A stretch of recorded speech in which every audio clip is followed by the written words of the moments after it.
क्या वृश्चिक राशि के लोग नौकरी कर सकते हैं? भाई क्यों नहीं कर सकते हैं? तो सवाल है, मैंने अपनी पढ़ाई पूर्ण कर ली है और मैं जॉब के लिए तैयार भी हूँ, परंतु मुझे नौकरी नहीं मिल रही, या फिर मैं जिस जॉब को कर रहा हूँ उसमें मैं पूर्ण रूप से संतुष्ट नहीं हूँ, मेरी भावनाओं को यहाँ सम्मान नहीं मिलता। तो क्या मुझे कोई नई नौकरी देखनी चाहिए? क्या उसके लिए ये उत्तम समय है? क्या ये उचित समय है हमारे लिए नौकरी को स्विच करने के लिए? यदि आपका भी ये सवाल है तो ये वीडियो है खास आप सबके लिए। नमस्कार मित्रों, मैं सर्वेश के सरवानी सर्वप्रथम अपने सभी गुरुओं को सादर नमन करता हूं। आप सभी दर्शकों का स्वागत करता हूं। अपने सभी सब्सक्राइबर को ढेर सारा धन्यवाद देता हूं।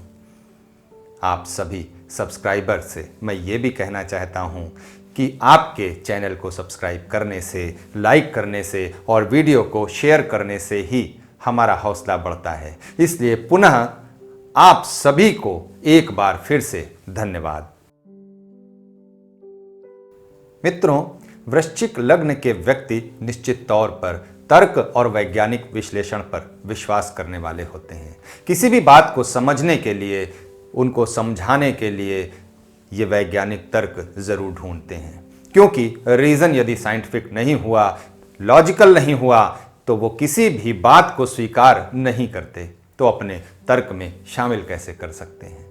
यदि आप वृश्चिक राशि के बारे में और अधिक जानना चाहते हैं तो ऊपर आई बटन पर क्लिक करके इनकी वीडियो देख सकते हैं और ढेर सारी इनकी जानकारी आपको मिल सकती है वहाँ पर।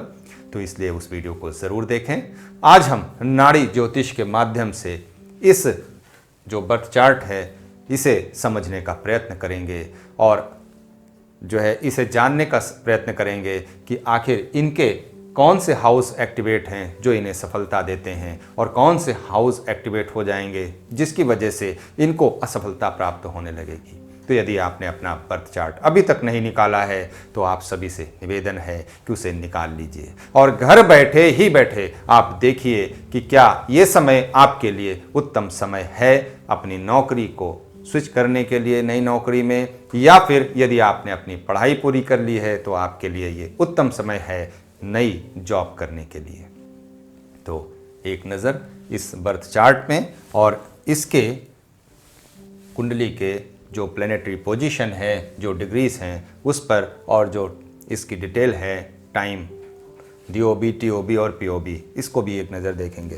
तो डेट ऑफ बर्थ 20 अक्टूबर 1995, समय प्रातः 8:38, जो जन्म का स्थान है वो प्रयागराज है। तो भाई प्रयागराज वासी हैं तो प्रयागराज के ही चार्ट मिलते हैं। तो वृश्चिक लग्न का जो कुंडली है, या फिर आपका स्कॉर्पियो एसेंडेंट हो, तो लग्न में ही यानी पहले हाउस में ही आपका ASC होगा या फिर लॉ लिखा होगा। यदि आपकी हिंदी की कुंडली है तो लॉ लिखा होगा और इंग्लिश की है तो ASC लिखा होगा। और लग्न की डिग्री यानी वृश्चिक लग्न है उसकी डिग्री है 5 डिग्री 34 मिनट। लग्न में ही बैठे हैं गुरु ग्रह 20 डिग्री 1 मिनट के। मंगल भी लग्न में ही बैठे हैं और मंगल की डिग्री है 5 डिग्री 46 मिनट। प्लूटो की डिग्री 5 डिग्री 29 मिनट।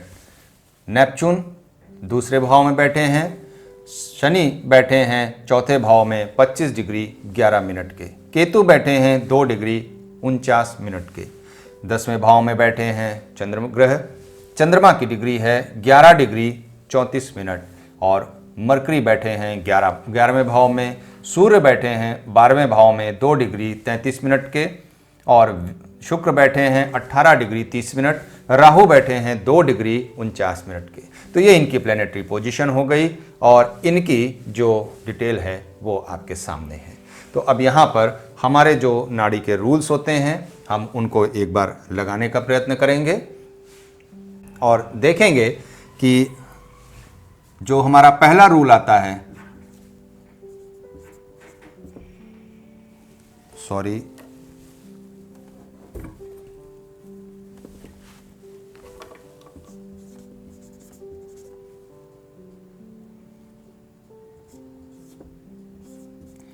ये हमारा डेप का रूल आता है, यानी दशा, अंतर्दशा और प्रत्यंतर दशा। तो यहाँ पर जो दशा चल रही है वो राहु की दशा है और अंतर्दशा सूर्य की है और प्रत्यंतर दशा चंद्रमा की है। राहु बैठे हैं मंगल के नक्षत्र में, प्लेसमेंट है 12वें भाव की, तो मंगल के नक्षत्र में बैठे हैं और शुक्र के उप नक्षत्र में ही बैठे हुए हैं। सूर्य बैठे हैं मंगल के नक्षत्र में, केतु के उप नक्षत्र में, चंद्रमा बैठे हैं केतु के नक्षत्र में और बुध के उप नक्षत्र में बैठे हैं। यहाँ पर जो आप सभी को ध्यान देने वाली विशेष बात यह है कि आप यहाँ पर अपने दूसरे, छठे और 10वें और 11वें भाव के स्वामी को ज़रूर ध्यान दें, यानी कि आपका गुरु ग्रह,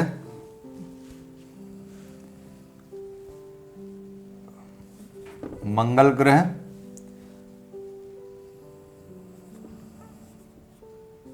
सूर्य ग्रह और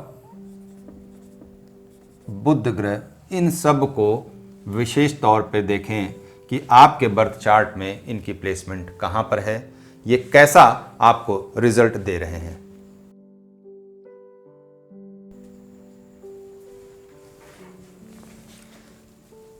तो हमारा दूसरा रूल आता है कि यहां पर हमारा जो सेकंड हाउस है मनी का, 6th हाउस है जॉब का, 10th हाउस है नेम फेम पोजीशन का,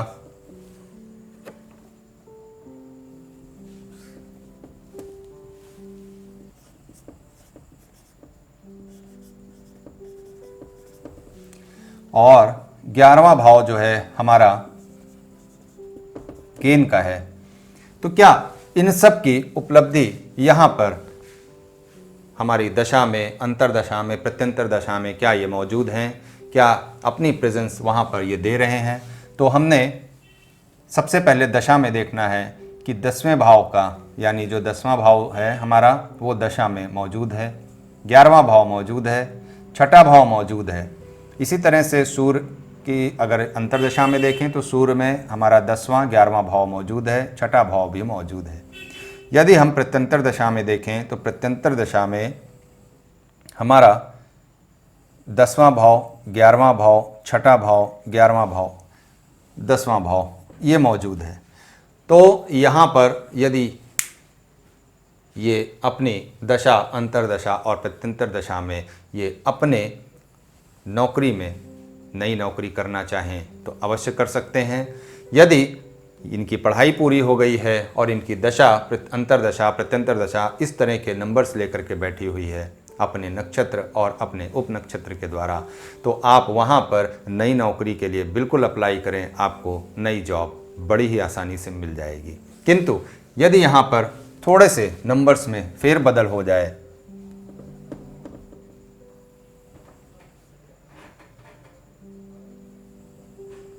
यानी सूर्य की पोजीशन बदल जाए, सूर्य के अपने हाउस बदल जाएं, तो वहाँ पर जो स्थिति हो जाएगी वो पूर्ण रूप से बदल जाएगी। और यहाँ पर यदि ये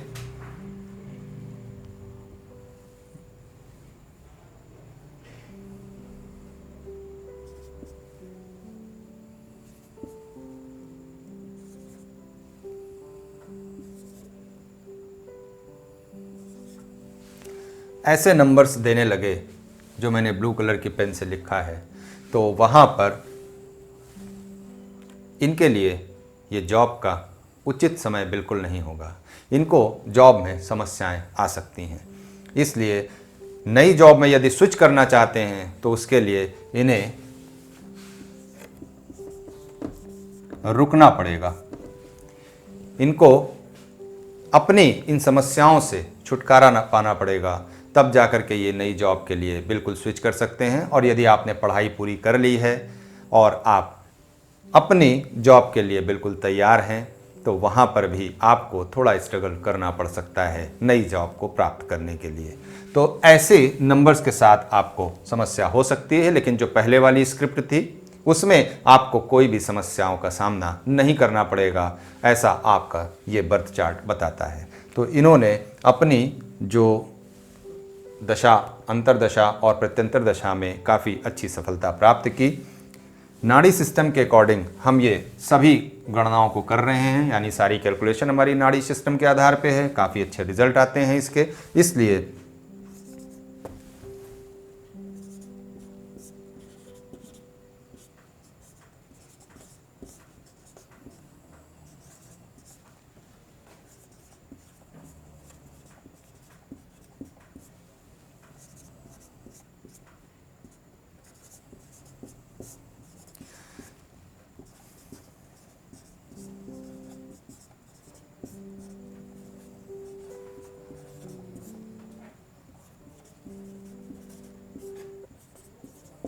क्या मैं नई जॉब कर सकता हूं? क्या ये मेरे लिए उत्तम समय है?